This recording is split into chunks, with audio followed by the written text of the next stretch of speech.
Hello and welcome to Of the People. I am Robert Chernin. Thank you so much for joining us again today. We need to talk about today guns in America. I mean, is there a day that goes by that we don't talk about guns in America? But the reason it's important, so the FBI released the latest statistics. And for the 47th straight month, there have been over 1 million purchases or sales of guns to Americans. First of all, congratulations, America. But I think we need to have a conversation about why this is so important. The Second Amendment, as everyone knows, is the right to bear arms. It says a well-regulated militia shall obviously have the right to bear arms, in a free state. And the key is the free state, because I think people need to understand that it is not only your right to own a firearm, but if you understand the Constitution, it is your duty and obligation to own a firearm. Own one, be trained on it, be responsible for it. But the real key here with understanding the Second Amendment is it was second for a reason. It's there to protect the First Amendment, right? So in a free society, and you have to remember this is still the great experiment. Why is this a great experiment? Because in every other country, power flows from the top down. These radicals and revolutionaries in 1776 and really in 1787, when the Constitution was written and the Bill of Rights, enshrined the power flows from the bottom up. So to protect that, that's why you have the right to bear arms, and it is unfettered. And by the way, what it says specifically in the Second Amendment is it said shall not be infringed. And the word infringed, if you look it up, says shall not be limited. So understand that the right to bear arms is the right to bear arms to protect what? The freedoms in the First Amendment.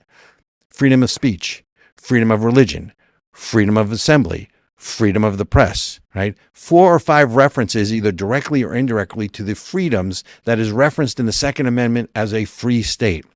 So why is all this important? Because in October 30th of 2008, then candidate Barack Obama said famously, we are 5 days away from fundamentally transforming America. Well, 15 years later, folks, how do you like the fundamental transformation? Because what's happening here, as we've talked about, is first they're going after man's laws, and they're doing that by going after the people that enforce the laws. Well, first of all, they're changing the laws. Then they're going after the people who enforce the laws, law enforcement. And then they're going after people who enforce the laws in the court system, which is the judiciary. Then they're going after God's laws, and they're convincing you that there's more than 2 genders, or at least they're trying to. After that, the last stand is the right to bear arms. Once they get the guns, then there's nothing stopping this fundamental transformation that Barack Obama talked about in 2008. We're going to talk more about it in the show as we're coming up, but understand that it is not only your right, but it is your duty to bear arms as a citizen of the United States. And what you're really protecting is the form of government that exists nowhere else in the world. So when you hear about Second Amendment rights and right to bear arms and those kinds of things, remember what you're bearing arms for. Yes, self-protection, of course, self-defense, of course, but it is your right to bear arms to protect your freedoms. And once they get the guns, now, there's probably supposedly 340 some odd million firearms of various sorts in the country. They're not getting the guns. They're certainly not getting mine. But once they get the guns, there's nothing to stop this fundamental transformation. Again, it's not just a right to bear arms. It's a duty to bear arms. Joining me now to go a little further into this whole conversation about guns in America is my lovely co-host, Ericka Redic. Hello, Eric. Thank you. Thank you, Robert. That was so good. I loved your opening monologue. And I think I want to reiterate something that you said that I think is so important. The Second Amendment says shall not be infringed. Correct. And if you read the rest of the Bill of Rights, none of the other reiterated rights did the founding fathers say shall not be infringed? Do you think that they intended for the first right to be infringed? They just like left it out by accident? Or do you think it's more likely that they were so intentional to make sure that we understood how important and to what extent the Second Amendment mattered in the foundation of this country? They not only said this is your right from God, bestowed on you from God, not from man, but you will not infringe. You will not get in the way of this right. And the left really tries to cover that up and say, well, but common sense gun laws. But common sense, Well, look, we're going to go through some of that. And as I like to say, the problem with the argument on the other side is it starts with what's the expression? Lies, damn lies, and then statistics. Right. So, right. So, for instance, by the way, so glad you brought that up. So CNN just came out with an article. So you've got to understand that CNN, and the article is entitled "How U.S. Gun Culture Stacks Up in the World." Now, right off the bat, they say ubiquitous gun violence, right? Ubiquitous, folks, means found everywhere. You got to be 8th grade level for me so I can understand it. I had to look the word up. That's $1.50 word. Ubiquitous gun violence in the United States have left few places unscathed. But then they go in to compare that there's 120 guns for every 100 Americans, and that the gun violence is out of control compared to, and by the way, the 2 per capita countries that are second and third. One is the Falkland Islands. How they even made it into this, I don't really understand, right? And then the third one in all of this is, let me get this right again. Yemen. Great, right? So United States. Oh God! Right. Well, they're going per capita, but that's my point about statistics, right? They estimate that 44% of Americans own firearms, and that's fine, right? But here's the real key, and I'm going to test you. Name for me what other countries in the world have a legal right or a constitutional right to bear arms. Now, I'll give you a hint. There's only 2. Oh, really? There is only 2. I'm surprised that there are any. A country with the legal right to bear arms: Turkey or Hungary. I am hungry, but that's not the country, right? No, I'm just thinking about because the countries are Mexico and Guatemala. And by the way, in Mexico, even though there is a right to bear arms, there is one gun store in the country, and I don't mean one location, folks. It is a government-run gun store.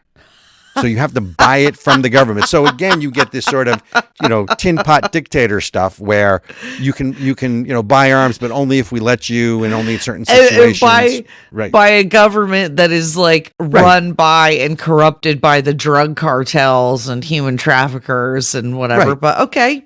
Right. Yep.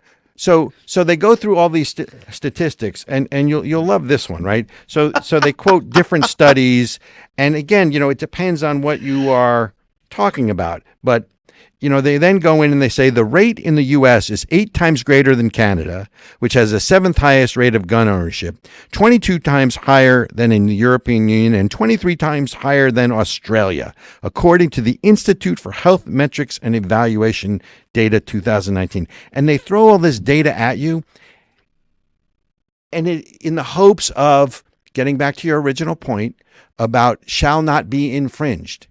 The numbers don't matter. What they lose sight of is, what is it you're protecting? You're protecting a form of government that doesn't exist anywhere in the world, which is why the founders, obviously, I'm assuming I wasn't there, but if you move yourself back to 1787 and understand that these radicals broke from their mother country, Great Britain, and needed arms to do that, to depose a tyrannical government. That's right. Right? I mean, that's what this was about. No taxation without representation. And we can keep going, going down the line of all those other things that if you took social studies or civics, or they force fed you it, you would know this, right? Not you, but right. people. No, in the that's country. what. No, But we're the the Second one Amendment country is there to go ahead. protect the First. That's what you have to understand, because that's where. So go through the Bill of Rights and tell me, other than the First and Second Amendment, where the word freedom is used.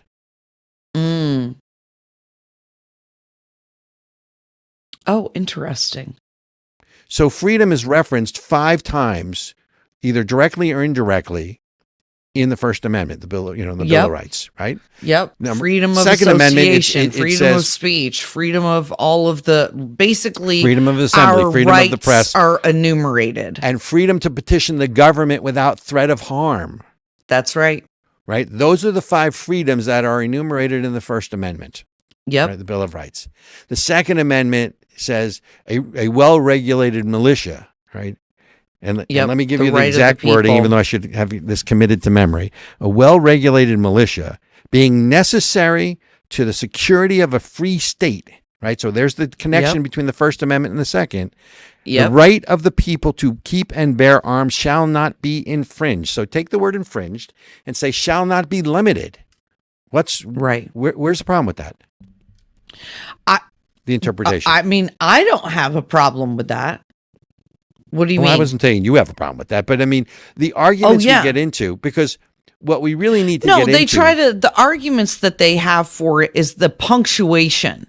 They want to, so this gets back to that same conversation we were having about the Supreme Court and the judiciary. Sure. That we're originalists, right? So we believe that the words meant what they meant when they were written down.